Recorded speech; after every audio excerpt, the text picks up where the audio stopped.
Good morning students. Welcome to Amrit Senior Secondary School. Welcome to online mathematic class 10th। आज हम exercise 7.2 start करेंगे। बच्चे 7.1 में मैंने जैसे आपको करवाया था दूरी सूत्र, वो सारी एक्सरसाइज दूरी सूत्र के आधार पे ही चली। इसी तरह एक्सरसाइज 7.2 बच्चे आपके विभाजन सूत्र के आधार पे चलेगी। ठीक है बच्चे, ये आपका एक फॉर्मूला है जो आपको बच्चे क्या करना है, याद रखना है। मान लो कहते हैं P आपको निर्देशांक रूप में ये बिंदु दिया और Q निर्देशांक रूप में ये बिंदु दिया हो, तो R मान लो कहते हैं P Q को M1 अनुपात M2 में बांटती है। जैसे ही आपके पास P और ये Q है, यहाँ पे मान लो कि R है, तो कहते हैं मान लो R ये P Q को किससे अनुपात में बांट रही है, M अनुपात R। तो बच्चे इस X की वैल्यू निकालने का फॉर्मूला होता है X1 into M2 plus M1 into X2 divided by M1 plus M2। इसी तरह Y निकालने का फॉर्मूला होता है Y1 M2 plus Y2 M1 M1 plus M2। इसलिए R X Y के बच्चे निर्देशांक क्या निकल आए, R बिंदु कहता है X Y, X की ये वैल्यू, Y की वैल्यू बच्चे ये। इसी तरह समझ में भी आपको अगर P Q कोई दो बिंदु की दूरी को कोई बिंदु किसी अनुपात में बांटता हो, तो उस जो बांट रहा है उसके जो निर्देशांक निकालने हो बच्चे आपने इस फॉर्मूले के बेस पे निकालने। तो बच्चे इस फॉर्मूले को आपको याद करना पड़ेगा। बच्चे मैं आपको एक्सरसाइज 7.2 करवाने लगी, उसका सम नंबर फर्स्ट देखो, जिसकी स्टेटमेंट क्या कहती है, उस बिंदु के निर्देशांक ज्ञात कीजिए जो बिंदुओं -1 को 7 और 4 -3 को मिलाने वाले रेखाखंड को 2:3 के अनुपात में विभाजित करता है। बच्चे मैंने मान लिया कि जो बिंदु इन दो बिंदुओं को विभाजित करता है उसको उसके निर्देशांक मान लिए XY और नाम दे दिया R। ये बिंदुओं -1 और 7 और 4 -3, इसको भी मैंने P और Q का नाम दे दिया, 2:3 में बांटती है। मतलब ये P ये Q बच्चे ये 2 और 3, मतलब यहाँ पे मेरे पास क्या होता है बच्चे X1 इसको Y1 मान लो, ये X2 Y2, XY इसको मानना ही है। M1 की वैल्यू 2 आ गई और 3 की वैल्यू M2 आ गई। तो बच्चे अब हम क्या निकालेंगे, X का फॉर्मूला भी करवाया है, X1 into M2 plus X2 into M1 divided by M1 plus M2। अब ये क्या इंप्लाइज, X की वैल्यू -1 पुट कर दी, M2 की वैल्यू 3 पुट कर दी, X2 की वैल्यू बच्चे 4 आ गई और M1 की वैल्यू बच्चे मेरे पास 2 आ गई, 2 प्लस 3 5। ये क्या हुआ, ये क्या 3 multiply -1 -3, 4 multiply 2 8 divided by 2 plus 3 5। 8 में से 3 गए बच्चे 5, 5/5 किसके बराबर हो गया, 1 के। इसी तरह बच्चे हम Y निकालेंगे। Y का फॉर्मूला निकालने का मैंने करवाया Y1 into M2 plus Y2 into M1 divided by M1 plus M2। बच्चे Y1 की वैल्यू 7 दी, वो पुट कर दी, M2 की वैल्यू 3 दी है, इंटू का मतलब मल्टीप्लाई हो गया, प्लस Y2 की वैल्यू बच्चे -3 दी है, M1 की वैल्यू 2 दी है, M1 2 प्लस 3। तो बच्चे 7 मल्टीप्लाई 3 21 प्लस माइनस 3 मल्टीप्लाई 2 क्या हो गया बच्चे 6, 2 प्लस 3 5, 21 में से 6 गए बच्चे 15, Y के आगे 3। तो जो बिंदु मैंने निकालना था वो क्या निकला है मेरे पास बच्चे 1 और 3। अब बच्चे सम नंबर 2 क्या कहता है, बिंदुओं 4 -1 और -2 -3 को जोड़ने वाले रेखाखंड को समत्रिभाजित करने वाले बिंदुओं के निर्देशांक ज्ञात कीजिए। बच्चे मान लो ये 2 रेखाखंड है, इसको कहते हैं ऐसे बिंदु निकालो, ऐसे वो बिंदु निकालो जो इन 2 बिंदुओं को समत्रिभाजित मतलब 3 समान हिस्सों में बांटता है। समत्रिभाजित मतलब 3 समान हिस्सों में बांटता है। तो बच्चे वो बिंदु मैंने मान लिए P X1 एंड Y1 और Q X2 Y2। ठीक है बच्चे, P मैंने मान लिया X और Y और Q मैंने बच्चे मान लिए, Q को बच्चे मैंने नाम दे दिया Z और T। ये बिंदु मान लिए जो इन दो बिंदुओं को त्रिभाजित रूप में मिलाते हैं। बच्चे A और B यहाँ पे लिखे P Q। समत्रिभाजित का मतलब क्या है, ये हिस्सा और ये हिस्सा क्या है, बराबर है। समत्रिभाजित मतलब A B को समान 3 हिस्सों में विभाजित कर दिया।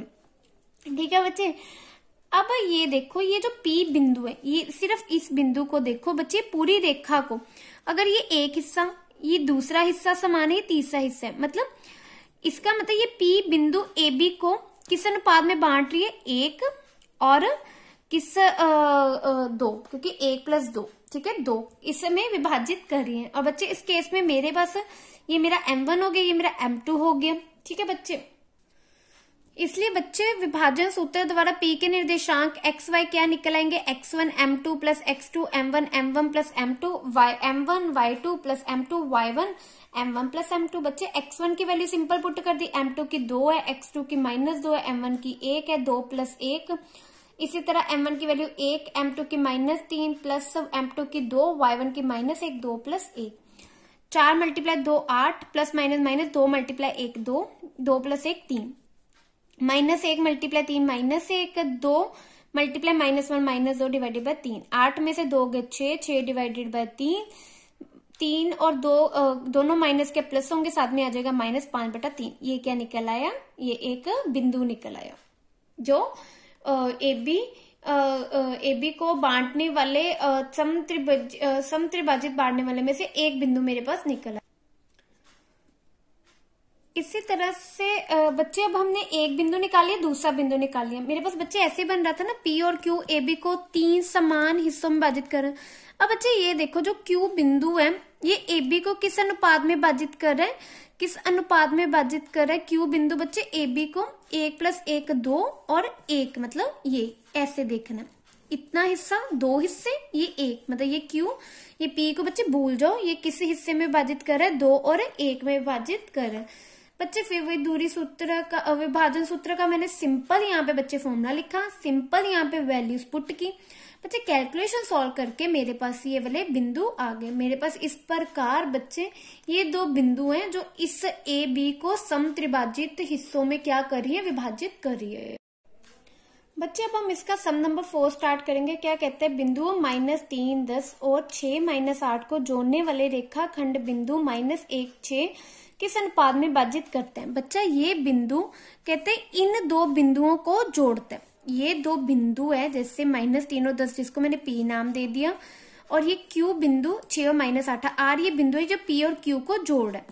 कहते हैं किस अनुपात में जोड़ है। तो बच्चे जब मेरे को अनुपात नहीं पता होगा तो मैं अपनी ओर से मान लूंगी कि वो K अनुपात 1 में जोड़ते हैं। मान लो कि जो R बिंदु है -1 6 रेखाखंड PQ को K अनुपात 1 में विभाजित करते हैं।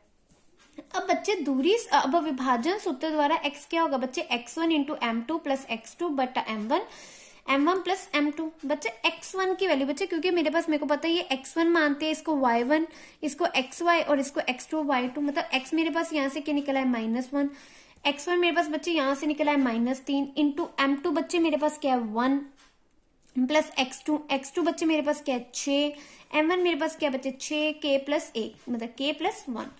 बच्चा सिंपल क्रॉस मल्टीप्लाई करेंगे, जब -1 k से मल्टीप्लाई का -k हो जाएगा, प्लस माइनस -1 हो जाएगा बच्चे -3 + 6k। अब k वाले बच्चे एक साइड ले आओ, ये क्या हो गया -k माइनस यहाँ पे 6k और यहाँ पे दूसरी और -1 लेके आओगे प्लस हो जाएगा।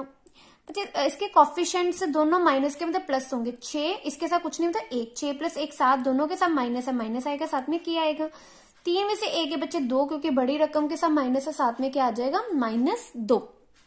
ठीक है, तो बच्चे माइनस माइनस आपस में कट हो गया, तो k क्या आ जाएगा 2/7। मतलब R रेखाखंड PQ को 2/7 अनुपात 1 में विभाजित करते हैं। तो बच्चे जब ये नीचे वाला 7 होता है ना, ये दूसरी साइड ले जाते हैं, मल्टीप्लाई हो जाता है। मतलब ये R जो बिंदु -1 6 रेखाखंड बच्चे आपको PQ दिए किस अनुपात में, 2:7 में विभाजित करते हैं। बच्चे इसका सम नंबर 5 सेम इसके जैसे बच्चे आपने खुद ट्राई करना है। मैं आपको सम नंबर 6 करवाने लगी हूँ। क्या कहते हैं, यदि बिंदु 1 2 4 y और x 6 और 3 5 इसी क्रम में लेने से एक समांतर चतुर्भुज के शीर्ष है तो x और y ज्ञात कीजिए। बच्चे पहले मैंने चारों बिंदु को नाम दे दिया A B C D, उसने क्या बोला है, समान चतुर्भुज बोला है। तो हमें पता है समान चतुर्भुज के जो विकर्ण है, जैसे ये AC और BD विकर्ण है, वो एक मतलब कि पूरे बीच में से आपस में कट होते हैं। मतलब आपस में कट होने का क्या मतलब है, जो M जो इसका बीच वाला बिंदु जो AC का होगा वो AD का भी होगा। तो बच्चे AC का M बिंदु कैसे निकलेगा, AC का मतलब x + 1 / 2। ठीक है, तो इसी तरह 6 + 2 / 2। इसी तरह M जो सेंटर वाला बिंदु है वो बच्चे BD का भी होगा। BD का मतलब कैसे निकलेगा, 4 + 3 + 4 / 2 और y + 5 / 2। तो इसका क्या मतलब है कि जो M बिंदु AC का वो BD का भी है। तो बच्चे इसके जो x वाले अक्ष होंगे वो आपस में समान हो जाएंगे, y अक्ष वाले आपस में समान होंगे। तो बच्चे मैंने जब दो x अक्ष वाले समान लिए तो ऐसे आया, मतलब x+1 divided by 2, 3+4 divided by 2। तो मतलब x+1 दो आपस में बच्चे कट हो गए, 3+4 7, यहाँ पे +1 हो रहा है तो यहाँ पे क्या हो जाएगा माइनस, मतलब x की वैल्यू क्या निकला है मेरे पास 6। इसी तरह से y अक्ष वाले भी सेम हो जाएंगे, मतलब 6+2 divided by 2, y+5 divided by 2, 2 से 2 बच्चे कट हो गया, 2+6 8 इज इक्वल टू 5+y। तो क्या हो जाएगा, यहाँ पे 5 प्लस हो रहा है, दूसरी साइड लिखे होगे माइनस, तो y की वैल्यू बच्चे क्या आ गई आपके पास। बच्चे सम नंबर 7 देखो क्या कहते हैं, बिंदु A के निर्देशांक ज्ञात कीजिए जहां AB एक वृत्त का व्यास है जिसका केंद्र 2-3 है तथा B के निर्देशांक A 4 है। बच्चे आपको ये एक क्या कह रहा है कि A B आपको वृत्त दिया है जिसका AB क्या है, व्यास है, O उसका केंद्र है, मतलब बीच वाला पॉइंट है O, जिसकी वैल्यू क्या दी, केंद्र 2-3 दी, जिसको मैंने नाम दे दिया O। ठीक है, A B व्यास है, B के बिंदु बच्चे 1 और 4 है, तो A के बिंदु निकालने जिसको मैंने x y मान लिया। तो बच्चे अब देखो AB वृत्त का व्यास है जिसका केंद्र O है, मान लो A x y है। तो बच्चे मेरे को पता है ना कि ये क्या होगी, A O O A के त्रिज्या होगी और वृत्त की त्रिज्या आपस में समान होती है, मतलब A O B O होगी, क्योंकि वृत्त की त्रिज्याएं क्या होती है, जितनी भी त्रिज्याएं ले लूं वृत्त की बस वृत्त के समान होती हैं। अब बच्चे जब B O यहाँ पे डिवाइड हो जाएगा, यहाँ पे सिर्फ क्या बचेगा 1:1, मतलब ये जो O बिंदु है बच्चे, ये O बिंदु है, ये A B रेखा को, जो O रेखा खंड A B को किस रेशो में बांट रहा है, 1:1 में विभाजित कर रहा है। तो बच्चे अब मेरे को पता है, अगर मैंने इस x y जो बिंदु किसी रेखा खंड को विभाजित करता है वो बिंदु का फॉर्मूला ये होता है x y, मतलब ये क्या कहते हैं x1 क्या है x मल्टीप्लाई क्या कहते हैं m2 वो 1 है, प्लस x2 जो 1 है, साथ में m1 1 है, तो 1 ये यहाँ पे y वाले के फॉर्मूला लगा दिया बच्चे, ये 2-3 x मल्टीप्लाई 1 x प्लस 1 हो गया by 2, y multiply 1 y 1 multiply 4 divided by 2। तो बच्चे इससे क्या आ जाएगा, x वाले इन दो बिंदुओं का समान होने का क्या मतलब है, x अक्ष x के समान है और y अक्ष y के समान है। तो बच्चे ये क्या हो जाएगा, 2 multiply 2 4, 1 plus x, simple cross multiply कर रही हूँ, -3 मल्टीप्लाई 2 -6, यहाँ क्या बचेगा 4 प्लस y। ठीक है, ये आ गया था मेरे पास 1 plus x is equal to 4 and 4 plus y -6। यहाँ पे प्लस हो रहा है, दूसरी साइड लाओगे माइनस हो जाएगा। इसी तरह यहाँ पे प्लस है, यहाँ पे माइनस हो जाएगा, 4 में से 1 गए 3, 6 दोनों माइनस वाले, मतलब 6 + 4 10, दोनों के साथ माइनस, हाथ में माइनस आ जाएगा। ए के निर्देशांक बच्चे आपके पास ये निकल आए। बच्चे इसका 8th और 9th सम सेम है, कि आपने खुद घर से ट्राई करना है। मैं आपको सम नंबर 10 करवाने लगी। सम नंबर 10 क्या कहते हैं, एक समचतुर्भुज का क्षेत्रफल ज्ञात कीजिए जिसके शीर्ष इस क्रम से दिए। बच्चे एक समचतुर्भुज दिए जिसके आपको क्या दिए, शीर्ष। अब समचतुर्भुज का बच्चे क्षेत्रफल होता है 1/2 इन दोनों के विकर्ण, मतलब AC गुना BD। तो बच्चे अब मतलब इसका क्षेत्रफल निकालने के लिए मेरे पास AC और BD होना चाहिए। अब मैं AC और BD दूरी सूत्र द्वारा निकालूंगी। बच्चे सिंपल AC में दूरी सूत्र का फॉर्मूला लगाया, स्क्वायर रूट -1 -3 का स्क्वायर 4 -0 का स्क्वायर। बच्चे इसको सॉल्व करके √30 मतलब 4 × √2 आ गया। इसी तरह से बच्चे BD दूरी सूत्र द्वारा निकाल लेंगे। BD निकाल लेंगे तो स्क्वायर रूट -2 -4 का स्क्वायर प्लस -1 -5 का स्क्वायर, इसको सॉल्व करके 6 × √2 आ गया। अब इसमें सिंपल हम वैल्यूज पुट करेंगे, 1/2 बच्चे 4 × 6 24, अंडर रूट से अंडर रूट कट हो गया, साथ में आ गया 2 से 2 कट हो गया 24। सम चतुर्भुज का क्षेत्रफल बच्चे आपके पास आ गया 24।